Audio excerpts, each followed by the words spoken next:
ទស្សនវិជ្ជារៀបរៀងដោយសុវណ្ណថេរៈណៅព្រះគ្រូចៅអធិការវត្តធម្មគិរី 1. សៀវភៅជាកញ្ចក់ឆ្លុះមើលជីវិតនិងធម្មជាតិជាធម្មតាមនុស្សសត្វទាំងឡាយតែមានចក្ខុប្រសាទដែលមាននាទីបំភ្លឺផ្លូវដើរទៅរកទីដែលមានសេចក្តីសុខឧបមាដូចរថយន្តមានពន្លឺសម្រាប់បង្ហាញផ្លូវមានចង្កូតសម្រាប់បញ្ជា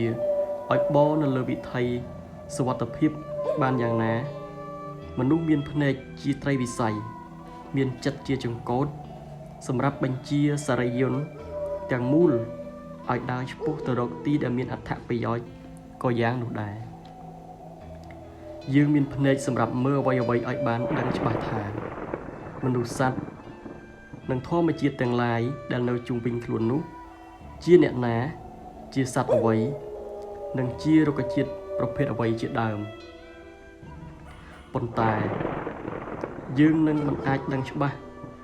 ឬមិនអាចដឹងសពសត្វបានទេដោយគ្រាន់តែប្រើភ្នែកមើលបរិយាកាសទាំងនោះ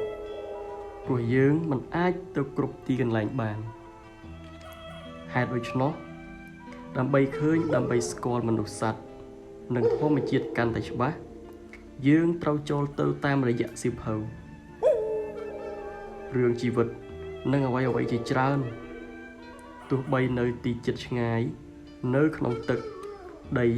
ព្រៃព្រឹក្សាឬនៅក្នុងអាកាសវេហាក៏ដោយត្រូវបានបើកបង្ហាញនៅក្នុងសៀវភៅឬអាចនិយាយបានថាសៀវភៅជាកញ្ចក់ឆ្លុះបញ្ចាំង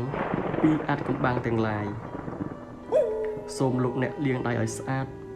កាន់យកកញ្ចក់ដ៏ថ្លានេះឆ្លុះមើលខ្លួនឯង